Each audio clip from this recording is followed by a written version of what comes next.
ôn này là một công sao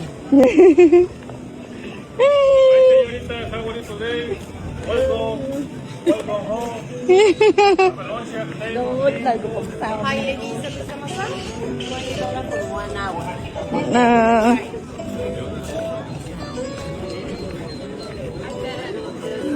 sang cái này là cho tình chân chất đai đắng nè khanh miên trời hả? Hey. Welcome to Mariachi Loco. Yeah.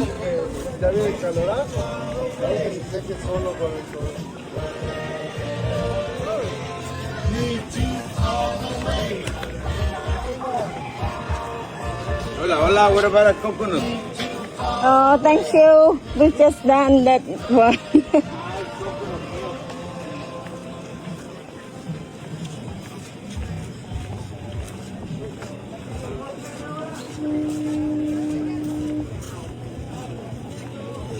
Nè bông, tình ao đi pẹ ấy nè. Ao nó miên rục nước cái pẹ ấy ní cái nông à.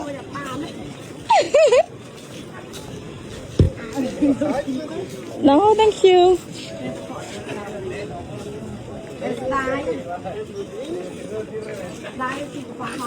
Hi. You want table? Oh no, thank you.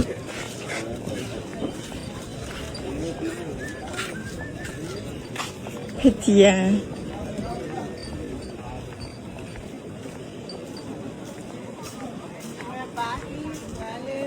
Này.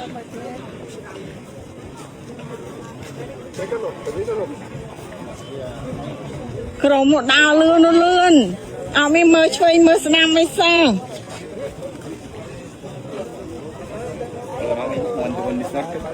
No, no. For your husband?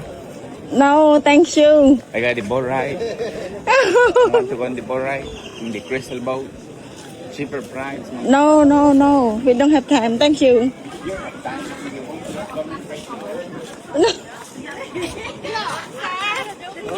Hả?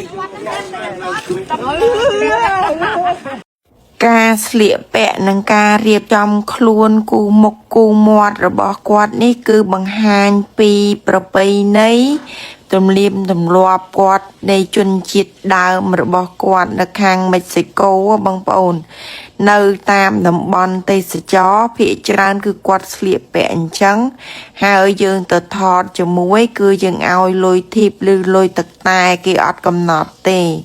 ពីមុនមកខ្ញុំគិតថាតើតាយើងសល់លុយសល់កាក់មានទ្រព្យសម្បត្តិច្រើនបានយើងដើរលេងសប្បាយបើយើងមានតិចតួចទេខំប្រឹងរតទៀតទៅចាំរៀងចាស់តិចចាំដើរលេងតែមកដល់ឥឡូវនេះការគិតរបស់ខ្ញុំផ្ទុយស្រឡះបងប្អូនបើចាំដល់ចាស់កូន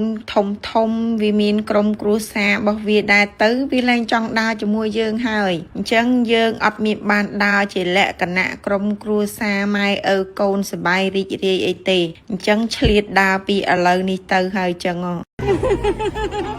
ថាវីដេអូតោះ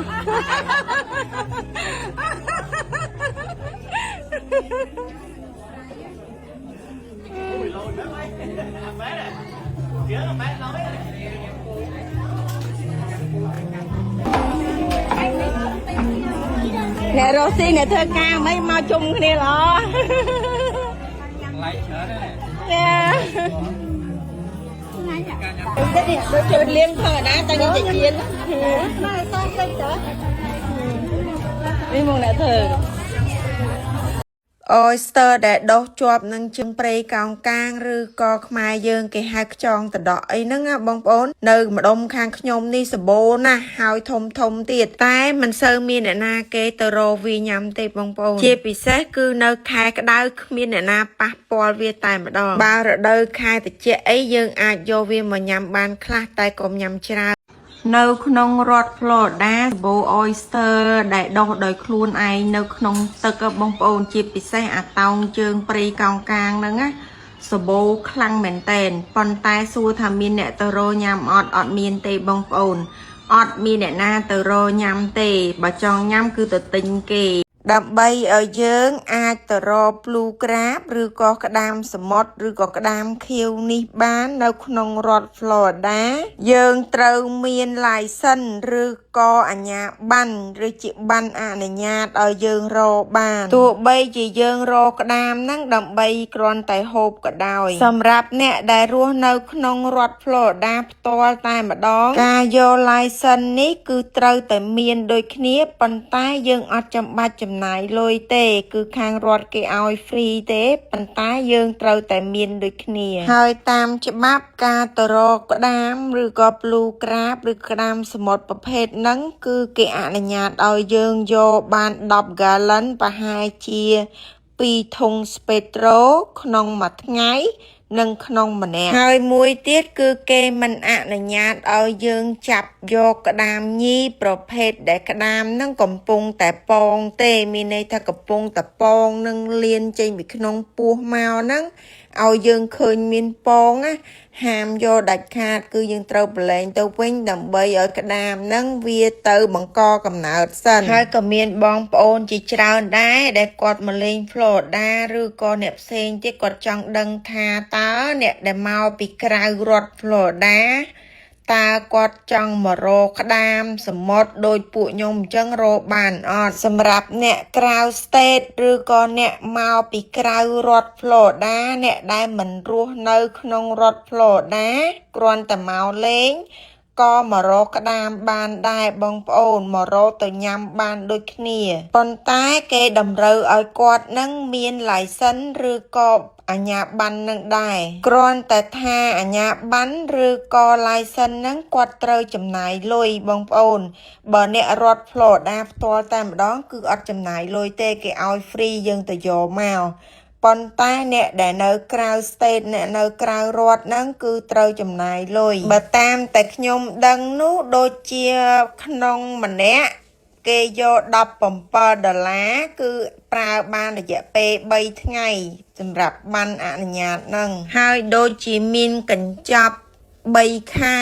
ឬក៏1ឆ្នាំទៀតចាប៉ុន្តែមិនដឹងប្រមាណឲ្យច្បាស់ទេខ្ញុំអត់សូវច្បាស់ដែរបងប្អូនហើយក៏គេកំណត់អាយុដែរគឺចាប់ពី16ឆ្នាំទៅដើម្បីចុះទៅរកក្តាមឬក៏រកក្តាមអញ្ចឹងដើម្បីញ៉ាំក៏ដោយដើម្បីតែកំសាន្តក៏ដោយក៏ត្រូវមាន license ដែរចាប់ពីអាយុ16ឆ្នាំឡើងទៅមិនថាអ្នកនៅក្នុង state Florida ឬក៏នៅក្រៅ state ទេឯចំនួនក្តាមដែលអាចយកបានហ្នឹងអ្នកក្រៅ state អ្នកក្នុង state អីគឺយកបានដូចគ្នាបងប្អូនចំនួនប៉ុនគ្នាគឺ10 gallon ប្រហែលជា2ធុងស្ពេត្រូហ្នឹងក្នុងមួយថ្ងៃ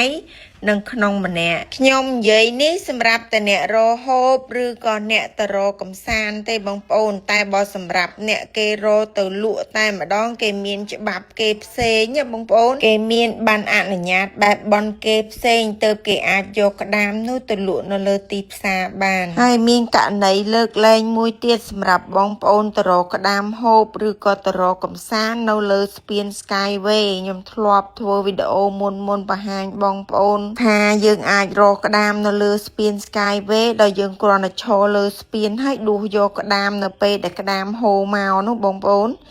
នៅកន្លែងហ្នឹងគឺយើងអត់ចាំបាច់ត្រូវមាន license រកក្តាមអីទេឬក៏ license ស្ទូចត្រីអីទេព្រោះអីពេលដែលចូលទៅស្ទូចត្រីរកក្តាមអីនៅលើស្ពានហ្នឹងមុននឹងចូលទៅគឺគេតម្រូវឲ្យយើងហ្នឹងបង់លុយជាមុនសិនដូចជាមនុស្សធំម្នាក់$4ហើយចំណែកកូនក្មេងដែលមានអាយុក្រោម6ឆ្នាំគឺគេយក$2 $3ទេបងប្អូនខ្ញុំភ្លេចដែរហើយចំណែកឡានក៏គេគិតលុយដែរកន្លែងចតឡាននៅលើហ្នឹងគឺ$4ដូចគ្នារាល់តម្លៃដែលគេយកយើងហ្នឹងមានន័យថាគេ cover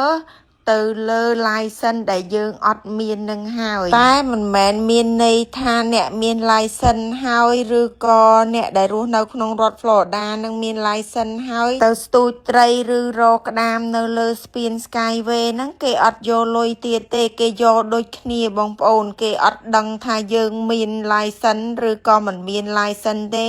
ទៅគឺគេយកគ្រប់គ្នាតែម្ដងហើយបកមកនិយាយរឿងរកក្តាមដូចពួកខ្ញុំដូចជាចុះទឹកឬក៏ដើររកអីនៅលើគោកក៏ដោយចាក៏យើងត្រូវមាន license នឹងដែរតែបើយើងអត់មានទេថ្ងៃណាមួយដែល Ranger ឬក៏ប៉ូលីសគេសម្រាប់ត្រួតពិនិត្យហ្នឹងណាចាគេចុះមកគេមកឆែកឆេរយើងហ្នឹងយើងអត់មាន license ឬក៏អាជ្ញាប័ណ្ណហ្នឹងគេអាចផាកពិន័យយើងបាននិយាយឲ្យស្រួលស្ដាប់ទៅរស់នៅតំបន់ឬក៏ស្រុកអ្នកច្បាប់ហើយឲ្យតែយើងស្របច្បាប់ធ្វើអីដូចមិនសូវបារម្ភទេបងប្អូន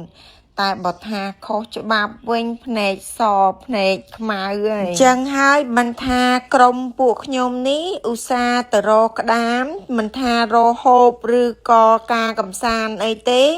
ក៏ពួកខ្ញុំនឹងមាន license ឬក៏អាជ្ញាប័ណ្ណដែរណាមួយទៀតអាជ្ញាប័ណ្ណឬក៏ license ហ្នឹងពួកខ្ញុំយក free ទេបងប្អូនតែឲ្យវាមានជាប់ខ្លួនអញ្ចឹងណាហើយមួយទៀតគិតថាបើគ្រាន់តែរហូបឬរកំសាន្តទេកុំឲ្យវាមានបញ្ហា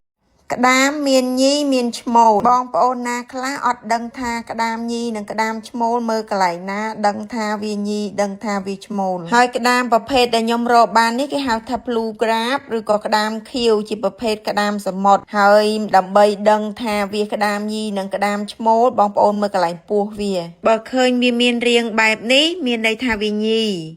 ហើយបើបងប្អូនឃើញរាងបែបនេះមានន័យថាឈ្មោលហើយជាទូទៅក្តាមឈ្មោលអត់មានពងទេគឺថាវាមានខ្លាញ់ប៉ុន្តែបើក្តាមញីវិញមានទាំងពងហើយមានទាំងខ្លាញ់ទៀតប៉ុន្តែនៅកន្លែងខ្លះគេអត់អនុញ្ញាតឲ្យយកអាប្រភេទញីទេថ្ងៃនេះបានម្ហូបពិសេសញ៉ាំទៀតណាបងប្អូនគឺក្តាមប្រៃសាប់ស្វាយដាក់ស្វាយខ្ចីយើងជូជូហ្នឹងចាជាមួយនឹងក្តាមប្រៃហើយក្តាមនេះអត់មានបានមកពីណាទេរកក្តាមខ្លួនឯងកាលពីថ្ងៃមុនហ្នឹងយកមកត្រាំទឹកត្រីនោះបងប្អូនចាឲ្យคล้ายទៅជាក្តាមប្រៃក្តាមប្រៃនេះមិនមែនក្តាមស្រែទៀតបងប្អូនចាគឺក្តាមសមុទ្រក្តាមសមុទ្រយើងអត់ត្រាំទឹកអំបិលទេបងប្អូនតតែយកមកត្រាំទឹកត្រីអញ្ចឹងបានញ៉ាំកើតបើត្រាំទឹកអំបិលគឺខូចតែម្ដងខូចសាច់ទៅរកក្តាមម្ដងពេលបានច្រើនពេកមិនមែនគ្រាន់តែស្ងោរគ្រាន់តែឆាគ្រាន់តែធ្វើម្ហូបផ្សេងទេបងប្អូនតែច្រើនពេកគឺឆ្នៃបានទៅជាក្តាមប្រៃទៀតយើងអាចហូបបានរយៈពេលយូរហើយឆ្ងាញ់ទៀតជាពិសេសអាក្តាមយើងទៅរកបានសិតតែសាច់ទេបងប្អូនត្រាំទឹកត្រីវាតែ3ថ្ងៃទៅហ្នឹងគឺថាសាច់វានៅពេញញ៉ាំមកឆ្ងាញ់មែនតែនសិតតែសាច់ក្តាម